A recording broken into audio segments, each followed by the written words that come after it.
வெயில் டைம் வந்துச்சுனாவே இந்த மாதிரி மாவு பூச்சி வர ஆரம்பிச்சிடுங்க. பாருங்கள், ஸ்டார்ட் ஆகிடுச்சு மாவு பூச்சி.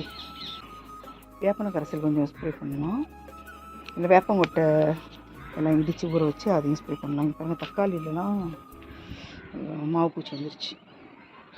நான் ஏற்கனவே மாவு பூச்சிக்கு செம்பருத்தியில் வந்து மாவு பூச்சி வந்து அட்டாக் பண்ணியிருந்துச்சு.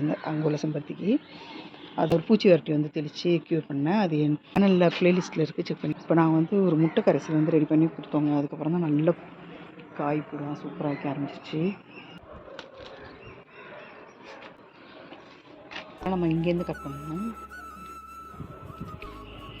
இதில் 2 பூ இருக்குது, 3 பூ இருந்துச்சு. ஒன்று காஞ்சிருச்சு, இன்னும் காஞ்சிட்டு இருக்கு. கனகாமரம்லாம் அன்றைக்கி தான் பறித்தேன். பாருங்கள், அடுக்கு மல்லியே பூக்க ஆரம்பிச்சிருச்சு. அதையும் பறிச்சுக்கலாங்க. நிறைய தக்காளி இருக்குது.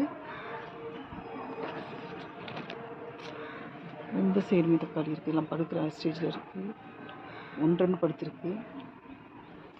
கருவேப்பிலாம் இருக்குது.